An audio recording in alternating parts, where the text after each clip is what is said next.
हरियाणा के पूर्व वित्त मंत्री कैप्टन अभिमन्यु ने कहा कि बीजेपी के अंदर कोई घमासान नहीं है। हुड्डा के 4 डिप्टी सीएम के बयान पर कैप्टन अभिमन्यु ने जोरदार हमला बोला।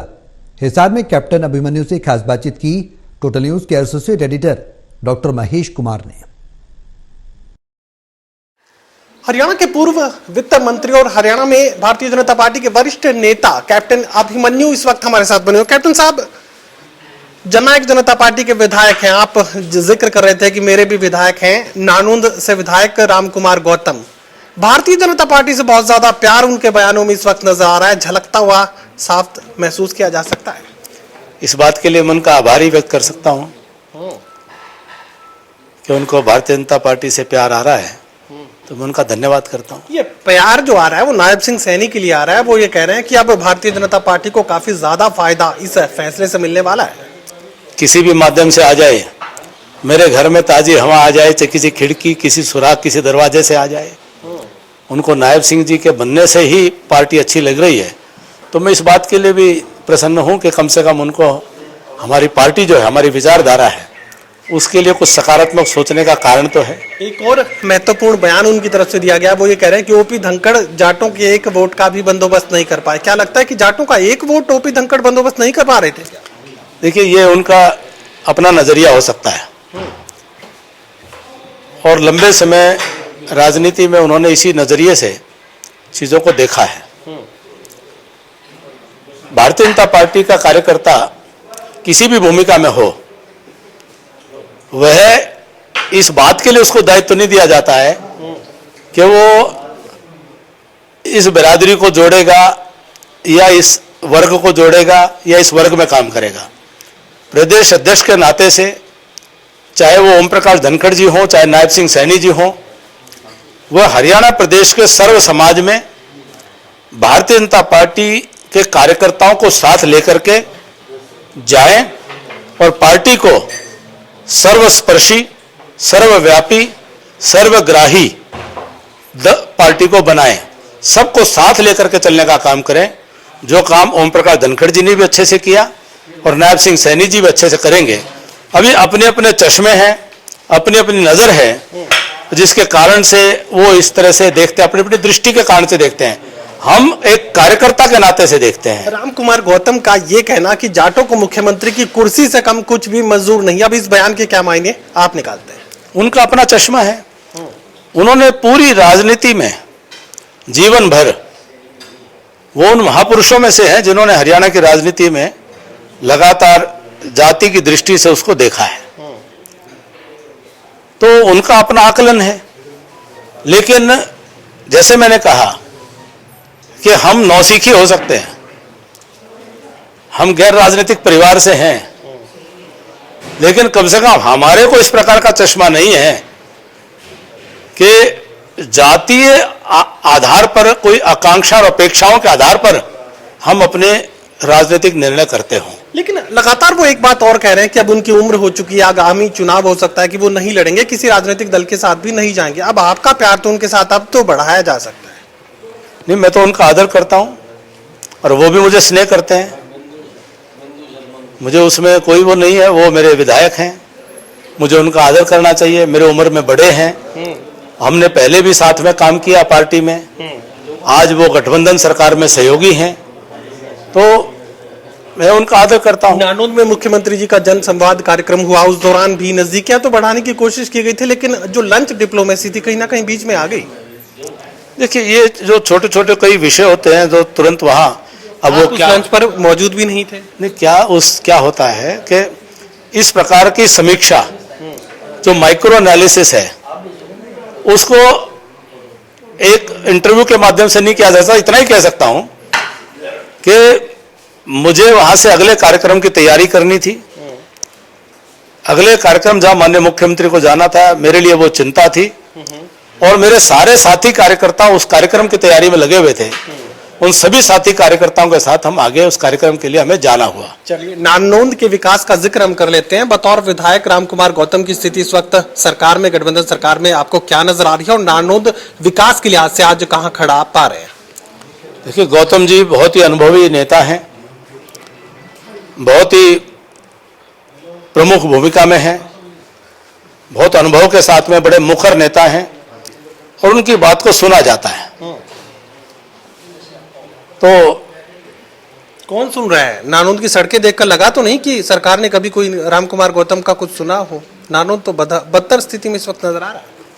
देखिए, अपनी अपनी ये मेरा नजरिया हो सकता है, लेकिन हालात अगर खराब हैं तो सर खराब हैं। नहीं, मैं कह रहा हूं अपनी अपनी प्राथमिकताएं होती हैं। वो अपने अनुभव का लाभ अपने क्षेत्र के विकास के लिए भी दे सकते हैं और आज जिस प्रकार से उनके अनुभव का लाभ हरियाणा प्रदेश का मीडिया ले रहा है, वो भी एक प्राथमिकता का विषय है। मीडिया कैसे लाभ ले रहा है सर? अगर वो अपने मन की बात जाहिर कर रहे हैं तो मन की बात तो मैं हम दर्शकों तक पहुंचाना हमारी जिम्मेदारी है सर। बिल्कुल आपकी जिम्मेदारी, तो आपको उसका लाभ मिल रहा है ना। बिल्कुल, तो वो उनका अनुभव है, तो ये प्राथमिकता का विषय है। चलिए, कांग्रेस पार्टी के भीतर जो हालात है, घमासान है, अक्सर इस बात का जिक्र हुआ करता है। दीपेंद्र सिंह हुड्डा ये कह रहे हैं कि हमसे ज्यादा घमासान तो जननायक जनता पार्टी में है और घमासान तो भारतीय जनता पार्टी में भी है, लेकिन कभी मीडिया उसका जिक्र नहीं करती। अब भारतीय जनता पार्टी के भीतर के घमासान का जिक्र कर लेते हैं। कोई आधिकारिक बयान नहीं है, कोई स्टेटमेंट नहीं है, लेकिन सभी ये जानते हैं कि मुख्यमंत्री जी की और गृह मंत्री अनिल विज के बीच खींचतान चल रही है। पहले स्वास्थ्य विभाग की पड़ताल की गई तो अनिल विज नाराज हुए। उसके बाद गृह मंत्रालय की भी जब पड़ताल चीफ मिनिस्टर ऑफिस की तरफ से आगे बढ़ा दी गई तो अब उससे नाराजगी और ज्यादा बढ़ चुकी है, फाइलें रुकी हुई है। मैं नहीं मानता कि कैबिनेट में किसी भी प्रकार की आपस में कोई नाराजगी है। ये पूरी तरह से कल्पनाएं, कहानियां गढ़ी जाती हैं, ऐसा कुछ नहीं है। कोई नाराजगी अनिल विज और गृह मंत्री, अनिल विज और मुख्यमंत्री मनोहर लाल के बीच नहीं है। देखिए, मैं अनिल विज जी के स्वभाव को जानता हूं, हमारे वरिष्ठ नेता हैं, हमने उनके साथ कैबिनेट में भी काम किया है। जो उनको बात लगती है, ठीक नहीं लगती है, वो वही मौके पर कह देते हैं। उसमें कोई अपने मन में कोई बात नहीं रखते हैं और अपना विषय वो पूरा रख लेते हैं और वो प्रभावी मंत्री हैं। अपने कार्य में भी, विभाग में भी, अपने कार्य में भी प्रभावी हैं और सरकार में भी प्रभावी हैं। तो मैं इस बात को पूरी तरह से खारिज करते हुए कहूंगा कि जो राज्यसभा सांसद ने जो बात कही है कि इस पार्टी में भी घमासान है, इस पार्टी में भी घमासान है, ये उनकी अपनी कल्पनाएं हैं। लेकिन दीपेंद्र हुड्डा ने तो जननायक जनता पार्टी को लेकर कहा कि अगर नानोद में डेप्यूटी सीएम दुष्यंत चौटाला आते हैं तो रामकुमार गौतम नहीं होते हैं, अगर गुल्ला चीका में डेप्यूटी सीएम दुष्यंत चौटाला जाते हैं तो ईश्वर सिंह नहीं होते हैं, उन्हीं की पार्टी के विधायक हैं। अगर नरवाना के अंदर जाना हो तो फिर नरवाना के विधायक जननायक जनता पार्टी सुरजा खेड़ा वहां पर मौजूद नहीं होते। तो ऐसे में अब घमासान तो जननायक जनता पार्टी को तो साबित हो चुका है सर। तो इस पे मुझे क्या कह सकता हूं मैं? तो घमासान अगर भारतीय जनता पार्टी में नहीं, आप ये मान रहे हैं, लेकिन जननायक जनता पार्टी में है, ये क्या कबूल करेंगे? नहीं, मुझे कबूल करने का विषय नहीं है, वो मेरा एनालिसिस का विषय नहीं है। जिनकी पार्टी है वो चिंता करें। अगर भारतीय जनता पार्टी का कार्यकर्ता हूं और अपनी पार्टी के वातावरण और संस्कार को लेकर के निश्चित तौर पर मेरी जिम्मेदारी है और यहाँ बहुत अच्छा वातावरण है और बहुत बढ़िया परिवार भाव से मिलकर हम काम कर रहे हैं। वीरेंद्र सिंह का ये कहना कि जेजेपी को फ्यूज कर दो वरना 20 से ऊपर भारतीय जनता पार्टी विधानसभा चुनाव में नहीं जा सकती है। अब गठबंधन का फायदा नहीं है, ये लगातार वीरेंद्र सिंह कह रहे हैं, कोई सुन नहीं रहा है। देखिए, जितनी मेरी उम्र है उतनी चौधरी वीरेंद्र सिंह जी का अनुभव है, तो उनकी किसी भी बात को मैं कैसे खारिज कर सकता हूँ? आपका अपना विचार क्या है? गठबंधन को लेकर नफा है, नुकसान है? मेरा विचार मैं माइक पर तो नहीं कहूंगा कभी, जो मुझे कहना होगा मैं अपनी पार्टी के फोरम पर कहूंगा, कहता भी हूं।